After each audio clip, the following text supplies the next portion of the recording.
No están en esta mesa ciertamente todos los que son, pero sí son todos los que están. Hay aquí alrededor de 60 libros que testifican la fecundidad de la obra literaria de doña Carmen Conde, poeta, prosista, académico de la lengua, que es nuestro invitado de hoy. Muchas gracias por estar aquí, doña Carmen. Encantada. Y vamos a pasar revista un poco a esa vida tan plena, tan rica en trabajo o en trabajos y en inquietudes y en éxitos. Bueno, los éxitos siempre son menores que los trabajos. Ha habido algunos éxitos muy importantes, algunos Este último, como este último, que es verdaderamente desmesurado para este país. cierto, y sobre todo tratándose de una mujer Por eso, que parecía que estábamos predestinadas a no pasar nunca por esa puerta. Pero al fin, generosamente, los académicos lo han decidido y me ha tocado a mí. Igual podía haber sido a otro. generosamente o simplemente No sé, para mí generosamente. en razón de los méritos. Bueno, eso quizá lo puedan decir ellos. Yo solamente agradezco la designación. Vamos a hablar con doña Carmen de los primeros años, que son naturalmente en todas las vidas humanas tan decisivos, tan importantes, puesto que ahí se fragua la personalidad y todo es donde quedan las improntas más profundas. Nació en Cartagena, provincia de Murcia, el día 15 de agosto de 1907, el Día de la Virgen, como se ha dicho siempre, porque agosto es un mes de Virgen, ferias. Y por otra parte, Cartagena es una ciudad luminosa, alegre, barroca, un poco como toda la provincia murciana. Allí vivió hasta los 7 años. Parece que esos primeros años fueron unos años bonitos, felices. Muy felices. Esos primeros años de mi vida los recuerdo con verdadera gratitud para mis padres y para el destino que entonces les era propicio y a mí también. No cumplí los 7 años en Cartagena, los cumplí en Melilla. A los 6 años y medio, bueno, a los 6 años y medio, mi padre se marchó de Cartagena, anduvo por Barcelona y por fin se fue a Melilla porque allí teníamos, o tenía él, yo no, tenía amigos, tenía algún familiar. Y era un hombre que se había arruinado simplemente por exceso de generosidad, porque la hija le salió poetisa, pero él era poeta de condición. No conocía más interés que el de estar al lado de su hermano, el otro hombre. Y claro, así se le fue pues todo lo que ganó. Y tuvo que empezar otra vez la vida. Y la empezó otra vez en Melilla, y allá en el año 14, en febrero del año 14, llegamos mi madre y yo a reunirnos con él. Yo cumplo los años en agosto, luego el 7 de mis años lo cumplí el 15 de agosto en Melilla. En uno de los libros más entrañables y más tiernos, porque están llenos de esa memoria de los primeros años, cuenta Carmen Conde cómo esa primera infancia suya, esa estatura que quería después recuperar de su infancia primera, transcurre en una casa acomodada en la que hay cochero, hay camarera, hay cocinera, hay muchas personas que están en el servicio de la casa. Y sin embargo vienen después los reveses de la fortuna y va viendo cómo se deshace ese mundo al que está acostumbrada. De golpe y porrazo. De golpe y porrazo desaparece la cocinera, la camarera. Sí, pero no desaparecieron del todo, porque todavía una empleada doméstica, como se dice ahora, porque no se comprende que la palabra criado tiene, en fin, una historia mucho más bella que la de empleada doméstica, porque la palabra criado era que se había criado en la casa de aquellos con quienes estaba. Pues todavía de aquella mujer que llevaba en mi casa 40 años, todavía sus nietos y sus bisnietos vienen a mí, acuden a mí, y sigo siendo para ellos la nenica aquella de que su abuela y sus hermanas y sus tías fueron niñeras. Porque en mi casa aquella gente que trabajaba con mi padre pues eran considerados como de la familia en todo momento. Eso, claro, no fue muy provechoso para su economía.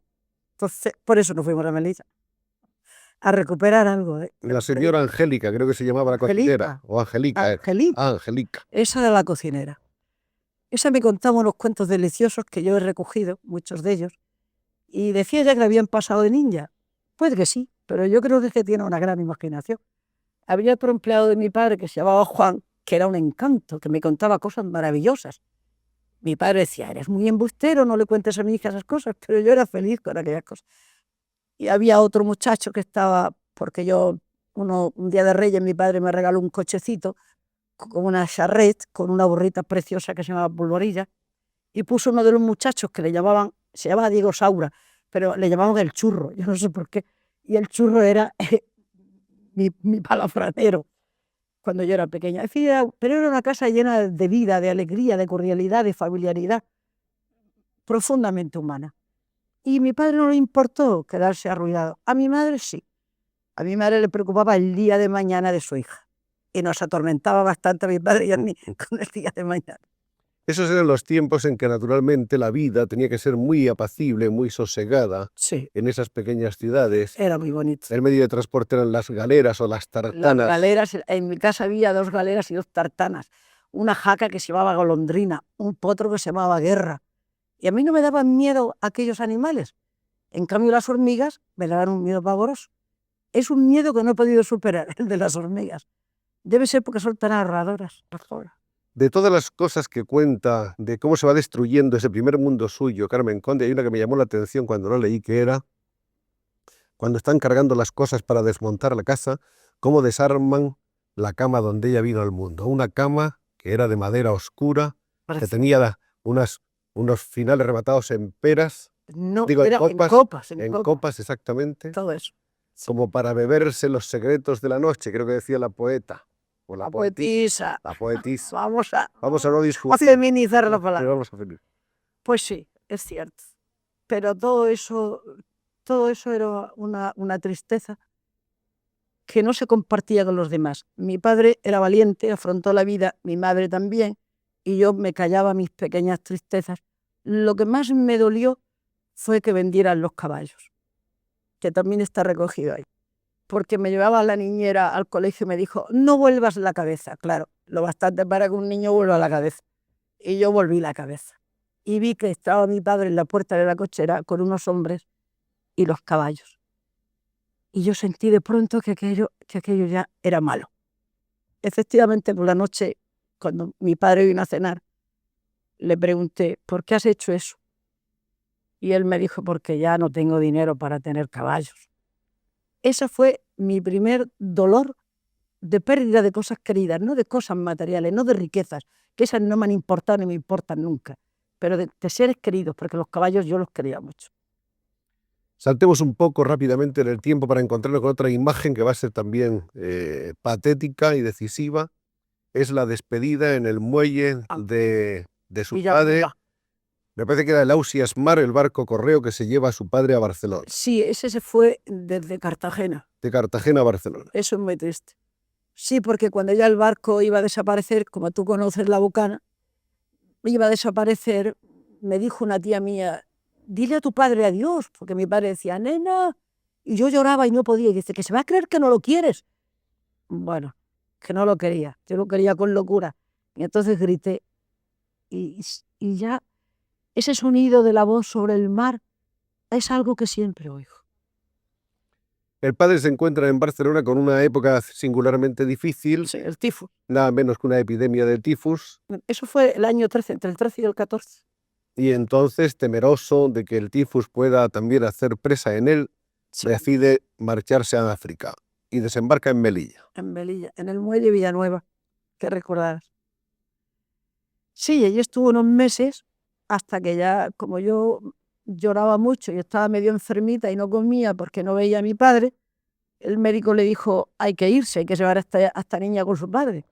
Y mi madre aceleró la ida. No estaba mi padre en buenas condiciones económicas.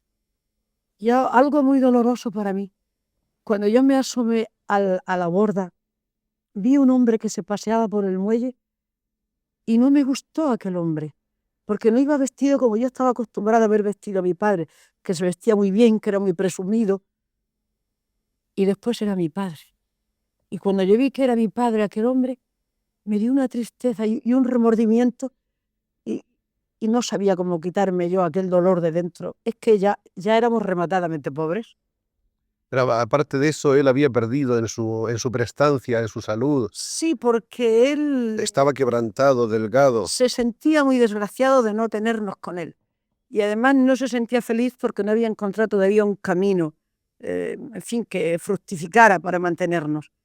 Y claro, reunirse con nosotras para él era pues un poco una humillación. Los hombres sois muy orgullosos con la familia y queréis siempre. Y él pues tenía mucho amor propio y sí, fue un mal momento. 6 años pasan ahora en Melilla. Son los 6 años en que Carmen toma contacto con la vida de los colegios, con los estudios, atraviesa en un camino rápido diversas escuelas nacionales y municipales, creo. Bueno, no eran más que ¿No? nacionales. Nacionales. No había Y municipales. después un colegio inglés. Sí, un colegio inglés donde tampoco aprendí el inglés. Y me alegro porque Juan Ramón decía luego que a los poetas les hace mucho mal hablar idiomas diferentes, de modo que me alegro de haberlo aprendido. Pero en cambio yo también fui muy feliz porque Miss Mimi, mi profesora, me quería mucho, me consideraba y no sé, me llevaba por buen camino de la enseñanza. Miss Minnie Thompson era el nombre. Después la he visto muchos años después en Málaga y todavía decía mi niña querida. Cuando yo ya tenía canas, todavía me decía mi profesora mi niña querida. Empezando la vida se titula el libro, ese libro que son las memorias de esos años de infancia en Melilla, que tenemos por aquí en algún sitio, que vamos a buscar después, para no detener ahora la narración y luego hablamos de los libros uno por uno. Ahí están muchas cosas, están por ejemplo las tiendas de la calle Chacel. Ay, qué preciosas. Eran preciosas porque eran tiendas de chinos, de japoneses, de indios. Y yo que no pedía nunca nada porque veía que no debía pedir nada en mi casa, porque era harto comprensible la situación económica. Yo me quedaba agarrada a unos barrotes dorados que tenían los escaparates a mirar las muñecas. ¡Ay, las muñecas japonesas! ¡Qué ilusión! Pero nunca le dije a mi madre que me comprara una muñeca de aquellas porque era carísimo para ellos entonces. Y mira, tengo que dar un salto en el espacio. Mi amiguita de entonces que iba conmigo, que sale ahí, que se llama Emilia Rubén Montoya, la volví a ver a los 40 años. Y entonces ella me regaló una muñeca de aquellas japonesas que las dos veíamos por el escaparate y que no podíamos tener porque no teníamos dinero. Y guardo esa muñeca con un amor inmenso. Melilla es una ciudad entrañable que tiene Yo la quiero atmósfera, mucho. que es cariciosa, envolvente. Yo la quiero mucho y sobre todo la parte vieja, la parte antigua, el pueblo. Allí hice mi primera comunión y allí volví a hacerla otra vez a los 40 años, cuando volví, porque me era necesario reconectar con la criatura que fui allí. ¿Había cambiado mucho? Sí, pero yo la reconocía. Los amigos, Miguel Fernández, Jacinto López Gorge, decían, te vamos a llevar por Melilla. Dije, no, os voy a llevar vosotros. Aquí han quitado una casa, allí han abierto una calle, allí han puesto una casa. Fue para mí, en realidad, la formación de mi ser verdadero aquellos años de Melilla. Aquellos años que no eran muy felices, pero no sé. En ese libro se citan la librería Bosch Hermanos, donde iba a comprar los cuentos de Grimm, de Perrault, de Y una vez Andersen. quité unos cuantos, ¿Ah, sí? porque me faltaba dinero para pagarles, me los llevé. Llegué a mi casa y dije, mira mamá, me he comprado estos cuentos. Dice, no, con esto no. Digo, bueno, es que he cogido dos o tres. Dice, ahora mismo vamos tú y yo a la librería a devolverlos. Y al pobre Boyce, que llevaba unos bigotes muy grandes, aquel señor, yo me empiné muchísimo. Le dije, señor Boyce, sí, ya te conozco. Es que antes, distraída, me llevó unos cuantos cuentos y mi mamá me dice que no me devuelvo. Y él me dijo, hija mía, llévatelos y dale a tu mamá la enhorabuena por la educación que te da. De modo que cometí una grave falta en la librería Boyce. La confitería, la campana. Ah, doña María Garrido. Qué bonito era aquel mundo. Era un mundo precioso. Mi padre entonces trabajaba ya como lo que él era, como joyero. Joyero, ¿no? Joyero. En la etapa primera, en esa etapa de vida como No tenía negocios. tenía negocios. Tenía Se negocios dedicaba- porque no quería trabajar porque tenía un hermano que se le había quedado ciego. Y entonces él tenía miedo de que le ocurriera igual y dejó el oficio de joyero. Y se metió en negocios de muebles, de joyas, de yo qué sé, todo. Pero claro, como no tenía muy buen sentido de la vida, pues lo perdió todo. Y entonces mi madre le dijo, Luis, tienes que volver a tu oficio de joyero, que es lo que sabes mejor. Y él pues trabajaba de joyero y me enseñó muchas cosas. Por ejemplo, a no amar las joyas. Y a no coger nunca ninguna moneda que viera en el suelo. Porque una mujer no se agacha nunca a coger una moneda del suelo. porque nadie debe comprometer su vida ni por un brillante, ni por una alhaja, porque todo eso se funde. Y me enseñó cómo se fundía en los crisoles. De modo que lo único que guardo de toda etapa aquella de mi niñez es esta cruz que él me hizo, que lleva mi nombre, Carmen, y el de él, Luis y María. Esto nunca me la he quitado porque me la hizo mi padre. Es la única joya que en realidad yo tengo. Hay una historia muy bonita relatada en ese libro que comentábamos, que es la historia de cómo las niñas presumían de sus padres. Mi papá es coronel, mi papá es capitán y tiene 2 asistentes, mi papá es no sé qué. Otro pecado grave mío, otro pecado de la... Yo era muy imaginativa y además me fastidiaba que, como yo veía que pues, sencillamente que no teníamos dinero, y las niñas, ¿qué es tu papá? Mi papá coronel, mi papá capitán, mi papá comandante. ¿Y tu padre? Yo dije, mi papá es capitán. ¿Y dónde está tu papá? En el campo. Claro, entonces ese señor que viene a tu casa es mi tío. Bueno, pues eso llegó a oídos de mi madre. Y mi madre se lo dijo a mi padre. Mi padre se cayó. Pero los domingos él me llevaba al muelle y nos embarcábamos y todos. Y digo, papá, ¿me vas a llevar? Oye, dice, no, cuando baje tu papá del campo que te lleve. Yo soy tu tío. Yo me quedé tristísima. Me dijo, pero hija mía, si tu padre no se mancha las manos más que de polvo de oro, ¿por qué te da vergüenza?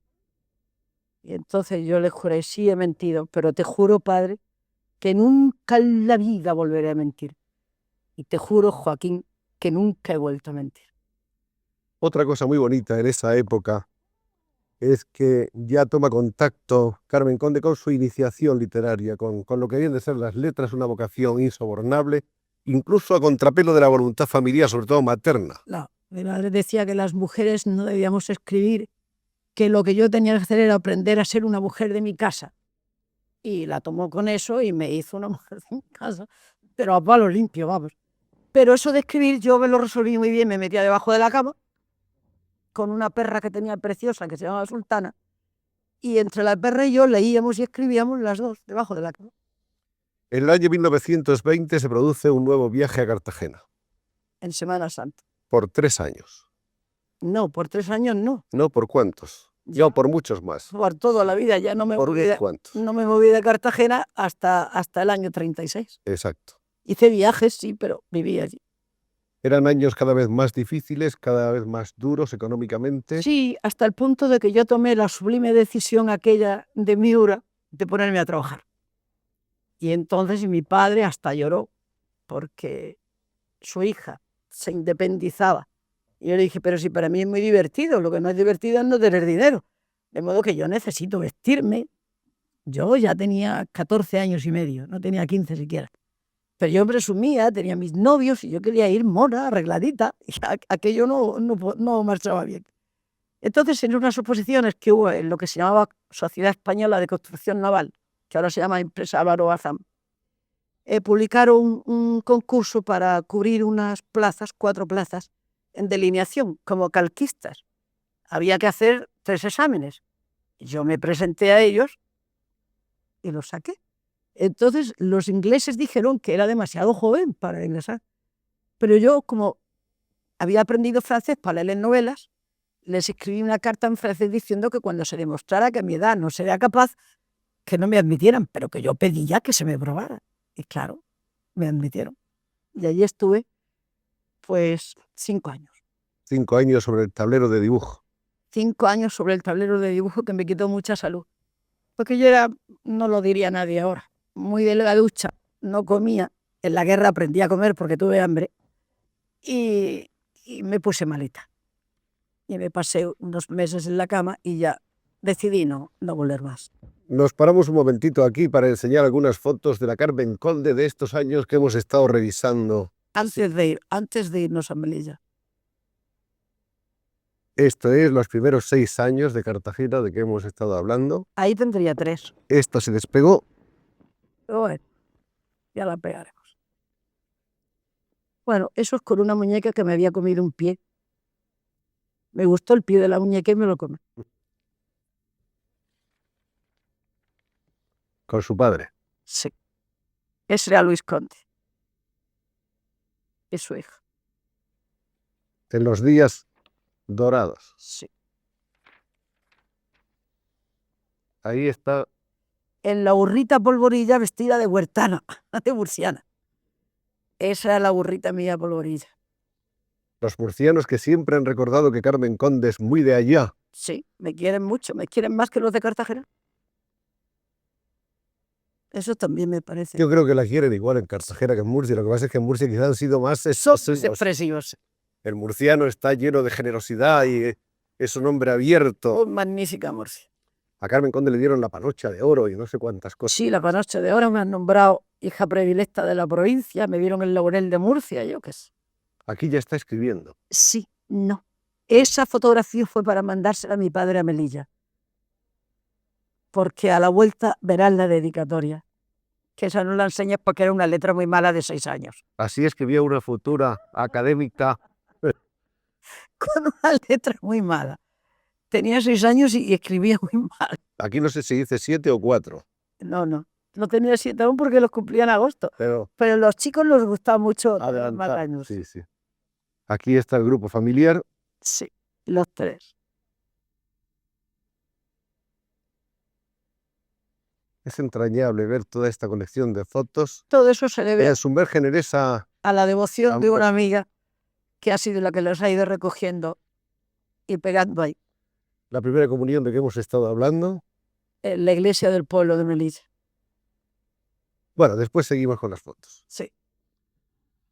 Vamos entonces ahora a ver qué ocurre mientras van pasando los años en el taller de calco, en el estudio ese de calco y delineación de la empresa. Pues ocurre que yo llego tan tarde siempre y que los ingleses se empeñan en que llegue temprano y que por fin lo consiguen. Es decir, ahí yo me formé en una disciplina porque no había más remedio.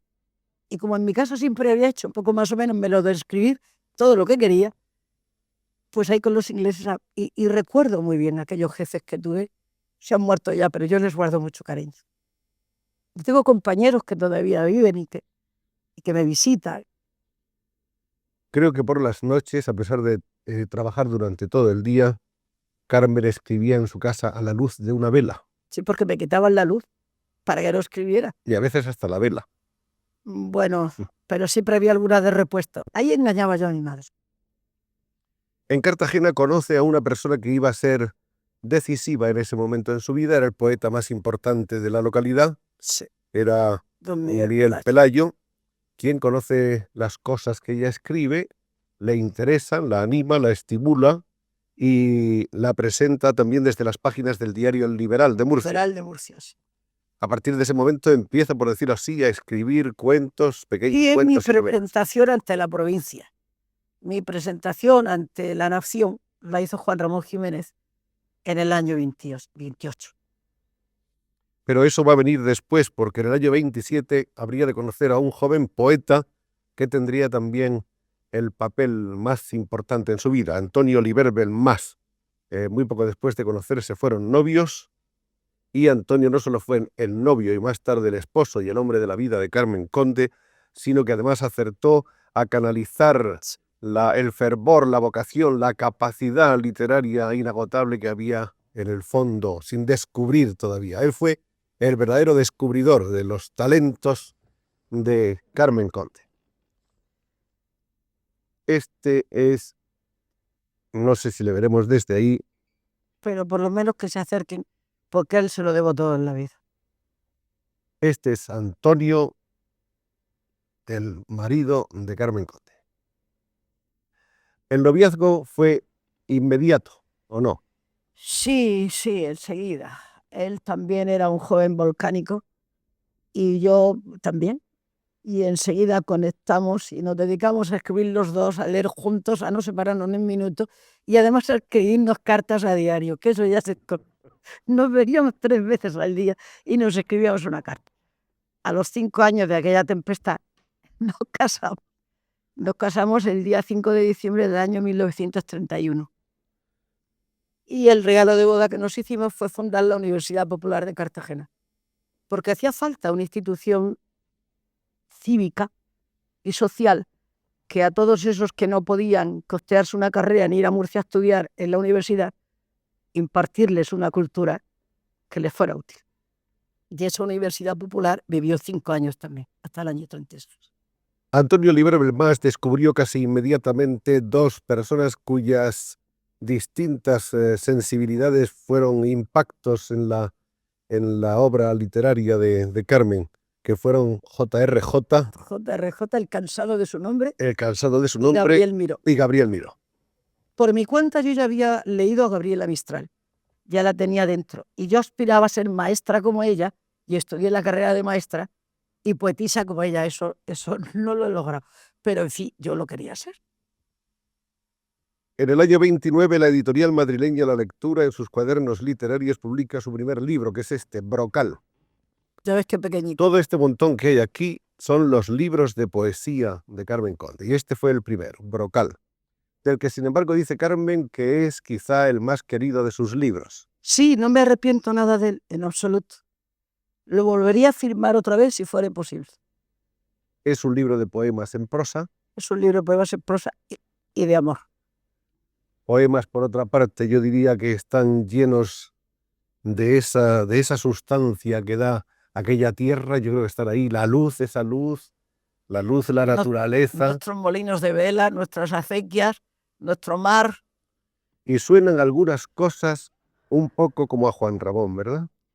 Es indudable que debí sufrir su influencia. Bajaban los borreguitos muy rizados de viento, cándidos y sonreídos por la ladera florecida de sol. Qué dulces las esquilas de estrella y las cabecitas de agua. Latían los luceros, alegrando el praderío del cielo. Brocal, este es el primero de los libros. Bueno, ese es un año importante porque hace su primer viaje a Madrid. La primera vez que piso Madrid, que no se parece nada al de ahora. Era un Madrid donde recuerdo que los guardias a caballo guardaban el orden en la Plaza Cibeles. Se podía andar tranquilamente por todas partes, había muy pocos coches. La gente tenía muy buen humor, nadie estaba enfadado como ahora que todo el mundo tiene mal humor. Se podía ir en el metro por 10 céntimos. Y yo no sé lo que costaría. Había un tranvía que costaba 5 céntimos, el que iba a la Fuentecilla. Era todo muy barato. Claro que el dinero escaseaba también siempre.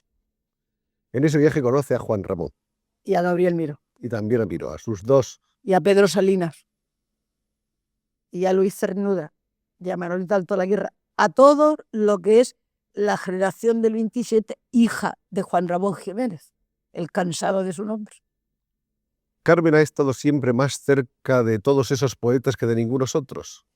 Incluso más cerca de los citados que de otros también inscritos dentro de la llamada generación del 27. No, te voy a decir, yo fui muy amiga y quise mucho a Manolo Alto Laguirre. Fui menos amiga, más pasajeramente, de Luis Cernuda. Lo conocí en el Patronato de Misiones Pedagógicas.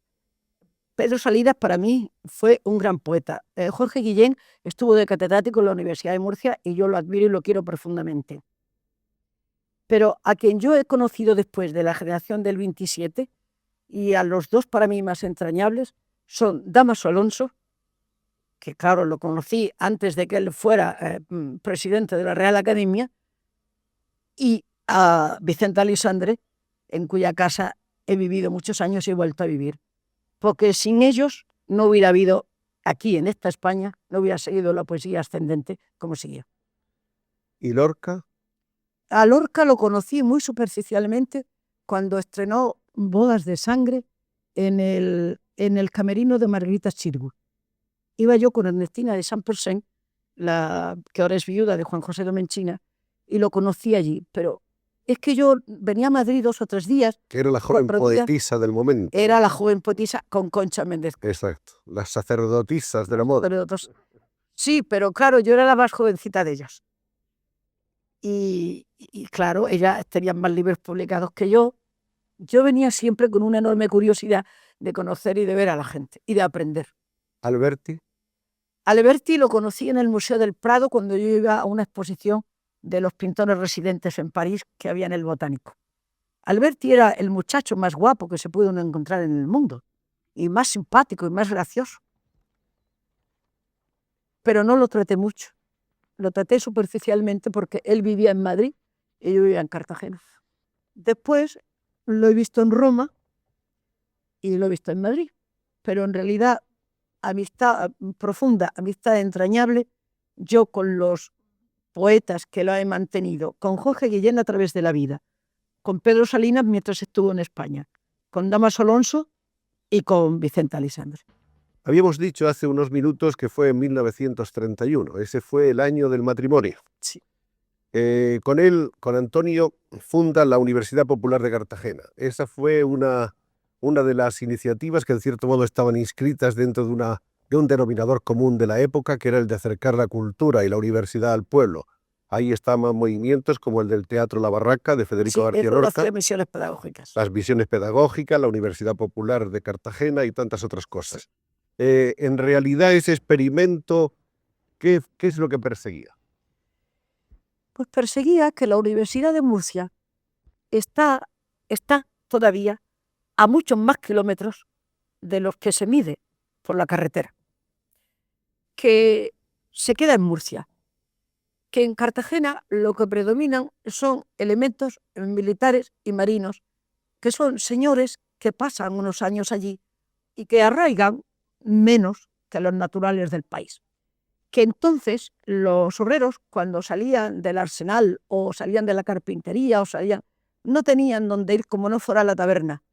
Y nosotros queríamos rescatar de la taberna, no nos importaba que se bebieran un vaso de vino, porque el vino es muy sano y hay que beberlo de vez en cuando, pero queríamos rescatarlos de la taberna y acercarles a aquella cultura que por medio de la enseñanza diaria de profesores y con la ayuda del Patronato de Misiones Pedagógicas, la primera Universidad Popular la fundó don Antonio Machado en Segovia y la segunda nosotros en Cartagena. Con la ayuda del Patronato de Misiones Pedagógicas disponíamos de bibliotecas, disponíamos de equipos de música, disponíamos de proyectores de cine, alquilábamos las películas, es decir, allí nos reuníamos y enseñábamos algo que sigue haciendo una enorme falta: convivir, tolerarnos. Esto es, y transigir, todo en beneficio precisamente de una convivencia cultural y humana que nos hace tantísima falta para poder medrar en este país. Sigue haciéndonos falta. Aquellos la aprendieron. Esos mismos muchachos, en diciembre del año pasado, no ellos, sus hijos, sus nietos, y otro grupo joven que se llama Abraxas, que sigue nuestra trayectoria con métodos ya diferentes, han hecho un homenaje a la memoria de Antonio Oliver y a la presencia de Carmen Conde en Cartagena, que duró una semana, que ha sido lo más hermoso que yo he podido recibir en mi vida, porque era ver que había plantado algo, aquella universidad, que a los 40 años todavía tenía raíces. Y esto es lo hermoso de la vida, hacer cosas que perduren por encima de las circunstancias, que no se dejen llevar de movimientos de una u otra especie, sino que sean buenos, beneficiosos para la humanidad. Y eso lo logramos. Duró todo eso hasta la guerra. Hasta la guerra. Hasta el 18 de julio. En enero del 36 había tenido Carmen Conde una pensión del Centro de Estudios Hispánicos para estudiar en Bélgica. Históricos, perdón. Eso fue una transposición casi freudiana. Para estudiar en Bélgica y en Francia las instituciones culturales. El verano del mismo año hizo oposiciones al magisterio que había cursado con anterioridad. Y que ahora el rey ha dicho que todos los maestros de entonces que se nos reintegre al cuerpo.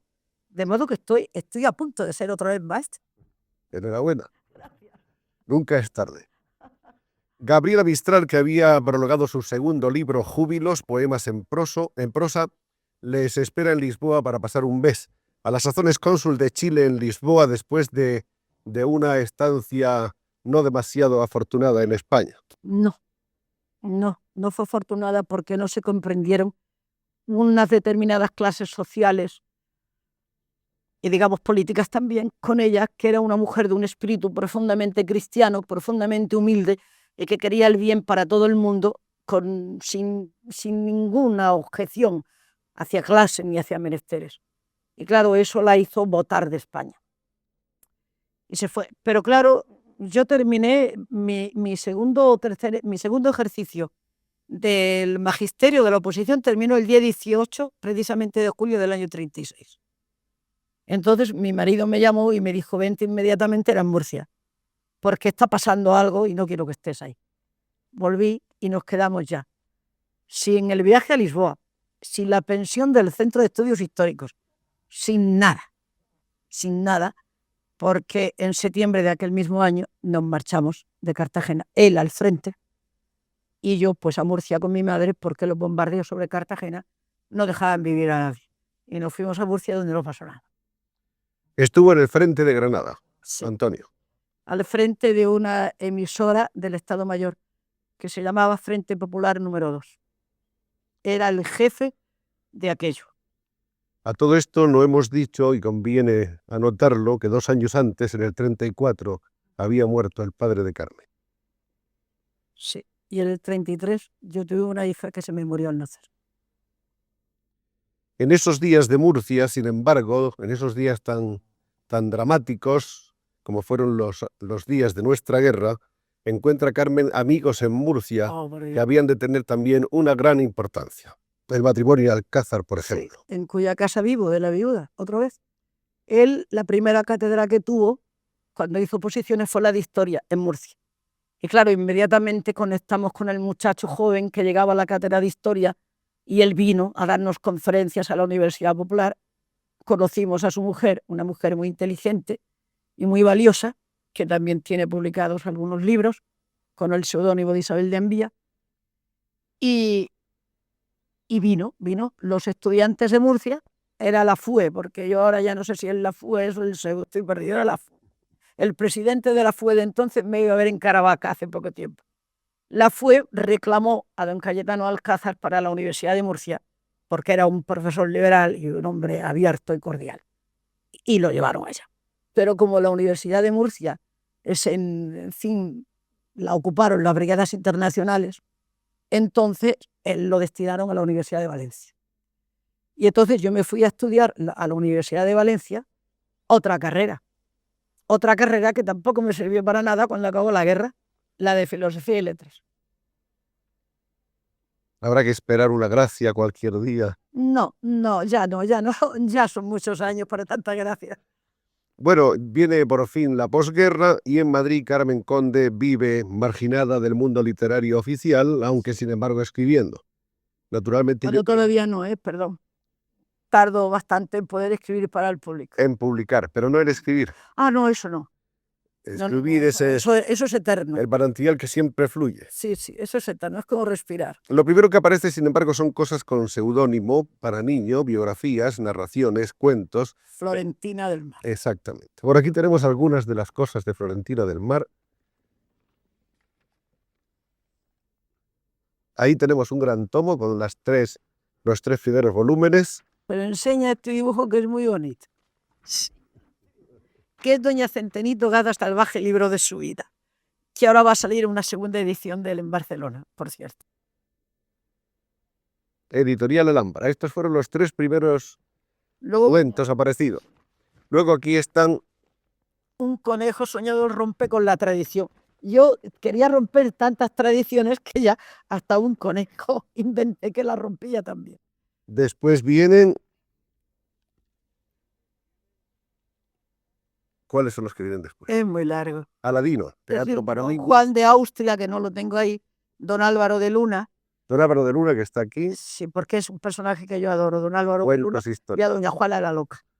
Aladino, que lo lleva al teatro, siempre como Florentina del Mar. Belén, auto de Navidad. Aquí está un libro escrito con Antonio Oliver. Ese ya fue más tarde. Fue premio de teatro de Dulcel. A la estrella por la cometa. En la lista sigue luego Viejo, Venís y Florido. Son los cuentos del romancero, que ahora se van a reeditar otra vez en Barcelona. Y El caballito y la luna. Este es reciente relativamente. Tiene un disco y todo ahí dentro. Vamos a volver a poner estos aquí. Y recuperamos brocal. Es el pobrecillo. Estamos empezando a asomarnos ya a los primeros años de actividad literaria después de la guerra. Tras esos libros, ¿qué es lo que viene? Tras esos libros, como yo he estado, uno de Bueno, yo viví unos años en Madrid que no me llamaba ni Florentina del Mar ni nada, no me llamaba nada, no existía. Ni mi marido existía, ni mi madre existía. Hubo unos años también en el Escorial, ¿no? Eso, eso. Entonces la familia Alcázar se trasladó al Escorial, yo creo que fundamentalmente más que porque les conviniera su salud, por mí, por tenerme siquiera al aire libre, porque aquí estaba metida en un piso. Y allí escribí esos cuentos de Centenito y todas esas cosas. Pero cuando volvimos a Madrid, y ya nos instalamos en Madrid, en la calle antes Belintonia, y hoy dichosamente Vicente Alisandre, en la casa de Vicente Alisandre, él ocupa la planta baja y alquiló la planta de arriba a Cayetano Alcázar, y yo me fui a vivir con ellos allí estuve 5 años. Entonces yo había escrito poemas. Qué hermosa vecindad poética, ¿no? Sí, es una... Deber establecerse Va de mayor. de arriba a abajo y de abajo arriba. Pero en fin, para mí ha sido una gran felicidad y una gran suerte. Pues entonces yo escribo unos poemas, publico unos poemas, es Pasión del Verbo, que publico por mi cuenta, porque claro, no me atrevo a llevárselo a ningún editor, en una imprenta marsiega, y me costó 500 pesetas, no sé cuántos ejemplares. A este libro, Pasión del Verbo, Damas Alonso le dedicó un hermosísimo trabajo. Y entonces yo ese libro, que no voy a venderle a nadie porque yo no soy nadie, se lo mando a aquellos amigos míos de antes para que vean que no me he muerto, que vivo todavía, y a otros que incipientemente estoy conociendo y que me perdonan que sea una exiliada interior. Ha vuelto a Belintonia, más tarde, sin embargo, ya pasados unos años, 7 u 8, se instalan en la calle Ferraz. Sí.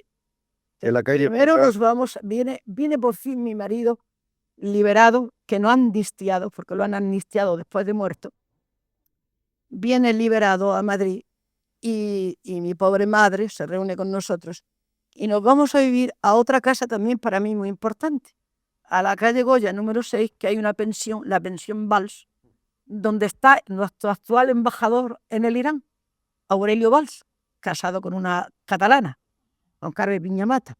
Él está entonces haciendo las oposiciones y ocupamos habitaciones contiguas, habitaciones que tienen balcones a lo que era el Viejo Retiro.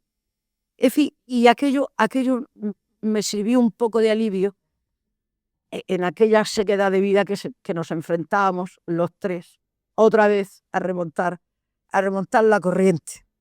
Es que hemos empezado la vida tantas veces que yo no sé si todavía me quedará que empezar otra. El reencuentro con Antonio. El reencuentro con Antonio, pues... Antonio estuvo naturalmente condenado. Sí, y yo también. Tuvimos nuestros correspondientes juicios militares, nuestras condenas, pero en fin, salimos adelante porque cosa maravillosa y muy noble y muy española es la amistad. Y aquellos amigos nuestros a los que nosotros ayudamos en la época en que podíamos, no tuvimos que llamarles, vinieron solos a decir que yo conozco a este hombre y a esta mujer. Y este hombre y esta mujer no han hecho en la vida más que lo que debían hacer, enseñarle algo a los que no sabían, pero no han hecho otra cosa. Y si han defendido sus ideas, estaban en su derecho. Era un Estado de derecho lo que defendíamos. En cambio, se nos condenaba por auxilio a la rebelión. Es decir, todo esto es ya tan triste y es mejor olvidar. Pero el reencuentro fue emocionante. El reencuentro fue emocionante y difícil. Difícil porque no en balde habíamos vivido tantos años separados. Yo había escrito más que el tostado. Y él tenía siempre la manía de que en mí el problema era restar y no sumar. Y claro, cuando se encontró con tantas cosas, yo creo que el hombre se asustó. Pero en fin, él empezó a trabajar duro y hizo lo que no había podido terminar su carrera de Filosofía y Letras. Qué maravilla, ¿eh? A los 50 años obtuvo su título con todos los honores en la Facultad de Filosofía y Letras de Madrid. Un hombre que había trabajado y hecho tanto hasta entonces.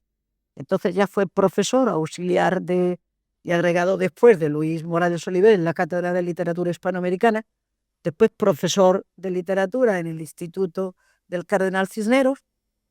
Entonces recuperó el archivo de Rubén Darío, lo fundó el seminario Rubén Darío, hizo una biografía de él Escribió tantos libros sobre Rubén que yo ya muchas veces le decía, oye, pero no estará por aquí metido este señor también en la casa.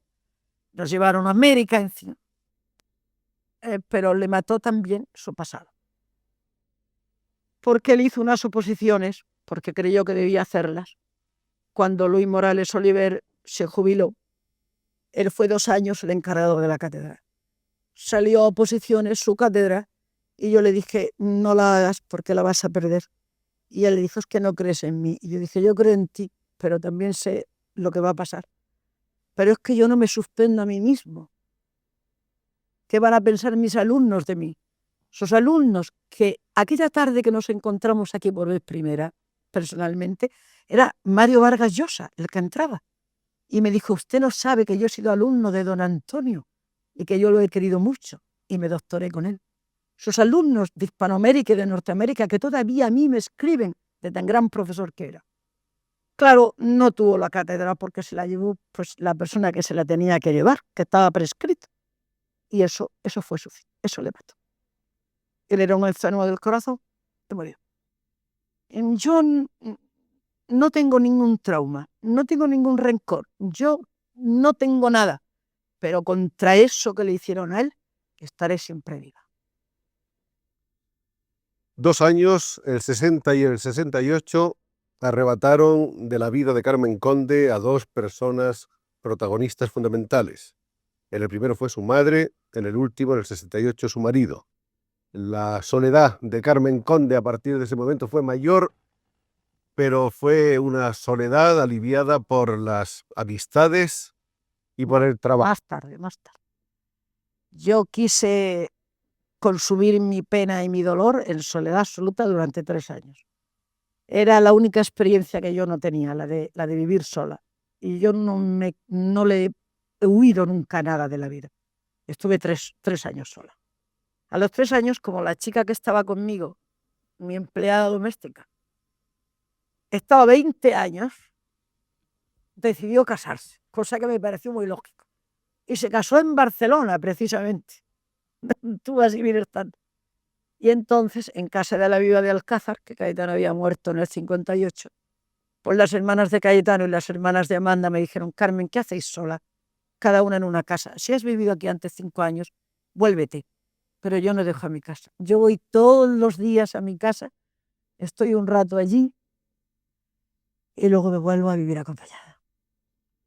Hemos dicho que aquí hay alrededor de 60 libros y tengo la sospecha de que conociendo a Carmen Conde y sabiendo de su capacidad de trabajo y de su fecundidad, No, debe haber alguno que otro más inédito esperando turno. pues sí, y con contrato ya a la vista para salir. Y en Cataluña. Ahora tengo más editores. Desde esto de la academia, resulta que he nacido a la literatura. Eso lo dice Carmen Conde con una cierta amargura. Por mí, no. Por España, sí. Porque no, los escritores en España, los artistas en general, solo son reconocidos o cuando son unos ancianitos que se están cayendo, o cuando se han muerto, y para eso que pasen 50 años, que es lo justo. Aquí el que no se muere a tiempo está perdido. De modo que sí, creo que debían de apreciar en vida y en juventud a sus gentes notables o a sus gentes que trabajan para ellos y no esperar a que pasen tantos años. Por favor. Eso es cierto. Ahora no cabe duda de que en este país en muchos años no ha habido un nombre que suene tanto como el de Carmen Conde en estos últimos 12 meses. Pero ha sido la publicidad. Pero ha sonado solo. Solo, sí. No hay nadie que no conozca hoy a Carmen Conde. Pues es verdad. Hasta el otro día me encontré en el ministerio que tuve que hacer una diligencia de esta del Real Decreto del Magisterio. Me dice, como hay que dejar el documento de identidad y escribir y todo, dije yo, válgame Dios, qué pena. Aquí no me conoce este señor y me conoce todo el mundo. Y entonces un caballero que había allí muy fino me dice, señora, yo soy de una tierra muy lejana que usted no puede imaginar y yo sí la conozco a usted. Dije, hombre, que haya que irse tan lejos para conocer. Y este señor me está pidiendo un documento de identidad y haciéndome la vida imposible un ratito. Sí, todavía queda gente que no te conoce. Bueno, decíamos que sonó y sigue sonando el nombre de Carmen Conde en ocasión de su elección como académico o académica, académica. para que no los discutamos por esa No, pequeña es cuestión. que tiene, si entra una mujer, entra como mujer. Debe ser académica. Claro está, así son. Entonces decirse médica Y también la comunicación que me ha dado la academia es es académica. de academia. Ya saben ustedes que ocupa el sillón K por una abrumadora mayoría sobre sus oponentes. Ella tuvo 14 votos, 7 Rosa Chacel, 1 Carmen Guirado. Hasta el ingreso de Carmen Conde en la academia, la mujer había estado tradicionalmente alejada de la llamada inmortalidad, o también de la docta casa, como se la llama igualmente. Sí, eso. Bueno, con una sola excepción histórica, No, pero aquella no fue democráticamente elegida, fue a dedo. a dedo de Carlos III. Sí, señor, porque era hija de su administrador y era duque de no sé qué, no sé cuánta. No, no. La democracia ahí empieza conmigo. María Isidra de Guzmán, que además no fue académica de números, sino honoraria. Sí, además era una señorita bitonga. La regla misógina de la institución se ha roto precisamente para abrirle las puertas a Carmen Conde en este año de 1978. Yo quisiera que Carmen nos diga la perspectiva o la categoría que ella da a ese hecho, no desde su punto de vista personal tan solo, sino desde el punto de vista de la mujer en general. Eso, ahí sí. Es decir, lo mío personal es grato para mí y honroso para mí, pero es mucho más importante para mí que sea yo, precisamente en mí, la que se abra a las demás. Lo mismo que me preocupa de todas ellas haciendo sus antologías, parece como si el destino dijera, bueno, pues también vas a abrir tú la puerta. ¿Para qué? Porque ninguna de nosotras pensamos escribiendo que llegáramos ahí. ¿Por qué? Imposible. Ni yo tampoco. El día 19 de enero por la noche, cuando me llamaron para decirme que había sido propuesta, yo no sabía una palabra. No sabía una palabra. Y estaba bastante enferma en mi casa con una bronconeumonía y no salí hasta mucho después de ser proclamada, que también me lo dijeron. Y entonces pensé que bien, ya ha caído otro tabú para la mujer española, por lo menos para las escritoras. Abrir el camino a todas las mujeres que tengan una obra consistente fue lo primero que dijo Carmen Conde después de ser elegida. Recordemos que ella es una mujer que se ha preocupado siempre por la condición femenina, que tiene publicadas una serie de antologías que vemos por ahí, sobre literatura y poesía femenina, que la acreditan como buena especialista en el tema de la mujer y la literatura.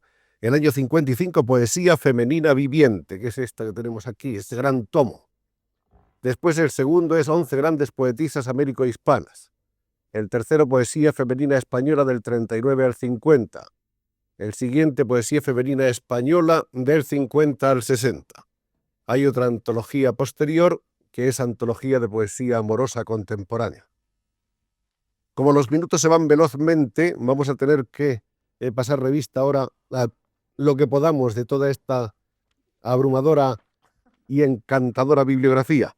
Hablemos de las novelas de Carmen Conde. La primera fue Vidas contra su espejo. Sí, la escribió en el año 35 en Cartagena. Las tenemos ahí arriba, en aquella esquina donde la cámara va a buscarlas para que las vean ustedes. Esa fue escrita en Cartagena. Después, el libro siguiente, que no tiene ningún título, es Soplo que va y no vuelve. Bueno, se puede ver, no sé si tendrá la portada. Está encuadernado Pues no. y no se ve la portada. Es igual. Aquí se puede ver algo, pero no se ve algo. Es un librito muy modesto. En manos del silencio es el título de novela número 3, que está también encuadernado. Le sigue Las oscuras raíces, novela que obtuvo un premio el primer año del premio Elisenda de Montcada, Sí, me parece que fue en Barcelona. Este es.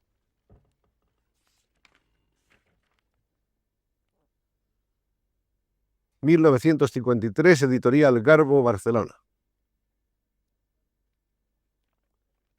La novela siguiente que ven ustedes a su lado es Cobre. Y ahora La Rambla. Y la última, que está prácticamente recién salida, es La Rambla. Pero hace 20 años escrita. Escrita hace 20 años, porque no siempre van parejas. No. La creación con la publicación. No, porque es una novela de mi tierra, de la unión de los mineros, de la gente humilde de las que eran las cuevas de Santa Lucía en Cartagena. Y creo que he conseguido por lo menos un hombre de la tierra y de la mina ha dicho que estaba bien. Luego, ya estoy complacida. Hablemos de las biografías. La primera de ellas fue acompañando a Francisca Sánchez, la compañera de Rubén Darío. Exacto. No es de sorprender que, habiendo escrito a Antonio tanto sobre Rubén, Saca Carmen de se que toda la interesara biografía de... por Francisca Sánchez. Me marché con ella a la sierra, ¿Ah, sí? a su pueblo. Y ahí estuvimos viviendo juntas mientras ella me contaba todas estas cosas. Qué historia maravillosa que contar, Es ¿no? precioso. Y además era una mujer extraordinariamente inteligente y valiosa. Esta fue la segunda biografía de Carmen Menéndez Pidal. Es muy modesta, pero es la única que hay de don Ramón Menéndez Pidal. También me la contó él, porque yo fui a su casa varias veces y me relató su infancia. Y la tercera, Gabriela Mistral. Es de mi inolvidable Gabriela Mistral, que también es habiendo vivido con ella. ¿Cómo era Gabriela? Un ser maravilloso.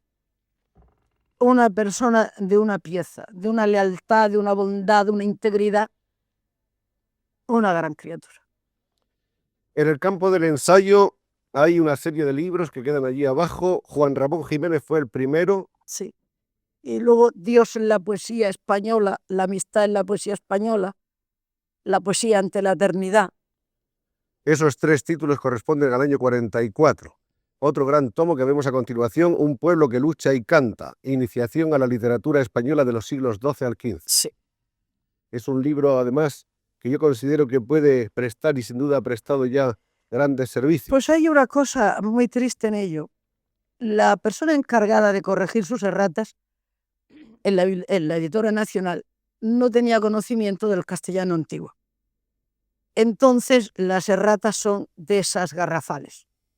Pero además, como es un libro que se mete un poco a explicarle a los indoctos, es decir, al pueblo, es un libro para el pueblo, pues entonces no ha tenido mucha protección por parte de aquellos que podrían recomendarlo. Porque hay una literatura para los que estudian y hay otros que no estudian y que tienen que conocer la literatura de su país. Y ese libro me costó 5 años en la Biblioteca Nacional. No es un libro de libros, es un libro de originales, leídos allí. Pero creo que debe haber muchos ejemplares en la Editorial Nacional. El esfuerzo se nota, sin embargo, ¿eh? Sí, se nota, y el amor. Esfuerzo, el amor saltan a la vista. Y está dedicado a Miracle, a Jorge Miracle, que murió el pobre muchacho, que fue el que me lo encargó que lo hiciera. Bueno, hemos pasado revista muy rápidamente porque nos exigiría mucho más tiempo del que no disponemos a una parte considerable de la obra de Carmen Conde, que sobre todo es poetisa para seguir feminizando la palabra. Claro. Aquí están los tomos de poesía. Hemos mostrado a ustedes Brocal, hemos hablado de Júbilos, que está en el tomo de la obra poética. Hemos presentado Pasión del Verbo. Este es Ansia de la Gracia. El siguiente, Mi fin en el viento. Año 47, Adonais. Después viene Sea la luz. Bueno, eso está metido Está metido también en otro tomo. sí. Mujer si de Edén. Sí, este fue un libro muy conflictivo también. Sí. Empezando la vida, del que hemos hablado con anterioridad, Memorias de su infancia en Marruecos, Mientras los hombres mueren. Es un libro escrito en Valencia durante la guerra, bajo los bombardeos, y se publicó en Italia, porque aquí no se podía publicar. Los monólogos de la hija. Eso es un libro para mi madre. Derribado Arcángel. Eso es otro libro conflictivo. Eso sí es la luz, me parece. Sea la luz. Sí. Está encuadernado. Le sigue Mi libro del Escorial, Meditaciones. Eso es de la estancia mía en el Escorial. Iluminada Tierra. Eso es un libro radiante, lleno de vida. Esta es una traducción de Cisalpino. Sí, es de una catedrática de una universidad de Milán. Y está en los 2 idiomas. Vivientes de los siglos. Ese es un premio internacional de poesía en Italia, en Siena. El premio Simón Bolívar. Sí. En un mundo de fugitivos. Ese se tuvo que publicar en Buenos Aires para que le diera mejor aire. Aquí no se ha publicado, en la obra poética. En la obra poética Sí. está, pero... Jaguar puro y marchito. Ese es mi libro de mi conocimiento de Centroamérica. Bueno, aquí está la Es un Premio Nacional de Literatura. que es Premio Nacional y que comprende una gran parte de 20 todos estos títulos, 20 libros en total. Brocal, Júbilos, empezando la vida, sostenido en sueño, mientras los hombres mueren, El Arcángel, Mío, algunos de ellos inéditos. Sí. Ansia de la gracia, Mi fin en el viento, Sea la luz, Mujer sin Edén, Iluminada tierra, Vivientes de los siglos, Los monólogos de la hija, En un mundo de fugitivos, Derribado Arcángel, Los poemas de Mar Menor, En la tierra de nadie, Su voz le doy a la noche, Jaguar puro y marchito, Devorante arcilla, inédito, Enajenado mirar, también inédito, Humanas escrituras. Este es un tomo impresionante. Sí. Pues ya se puede hacer otro caso. A este lado de la eternidad. Eso es después de la muerte de mi madre. Cancionero de la enamorada. Es un libro lleno de ilusión. Eso han sido cosas que he ido haciendo durante toda la vida, siendo muy joven, y después hay otras que ya no era tan joven. Corrosión. Sí, un libro también difícil. Este es el último publicado de creación. Cita con la vida. Y eso es una antología que ha publicado Editorial Nacional. Pero una antología muy limitada, de 3 temas nada más. Días por la tierra.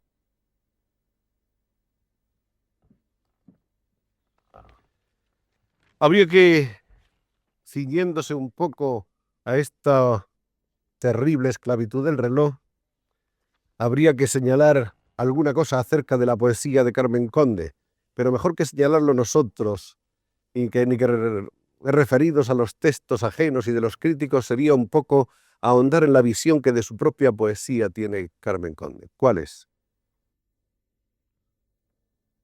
Yo considero que es muy difícil para un poeta o una poetisa poderse conocer a sí mismo y hacerse una autocrítica. Creo que no se puede ser absolutamente sincero ni objetivo. Pero en líneas generales, yo pienso que en todo lo que he escrito hay una profunda sinceridad, una profunda lealtad, una experiencia. No hablo nunca de cosas que no he vivido ni he conocido, porque las que no he vivido yo misma, he visto cómo las vivían los demás y las he reflejado. Hay un profundo amor, una gran pasión por la vida, por la naturaleza, por los seres humanos, por los animales, por las plantas, por las piedras. Yo creo que cuando me tenga que morir, me tendrían que devolver muchas vidas para vivir toda la vida que yo he querido vivir. Creo que estas palabras resumen mejor que ningunas otras una conversación apresurada para pasar revista apenas en 60 minutos a una vida que necesitaría de un análisis mucho más minucioso, que sin embargo la televisión todavía no está en posición de poder acometer. Algún día llegará. Muchas gracias, Carmen. Esperamos muchos libros, muchos versos y sobre todo muchas lecciones humanas y ejemplares como las que nos ha venido dando hasta hoy. Procuraré complacerte. Gracias. Gracias.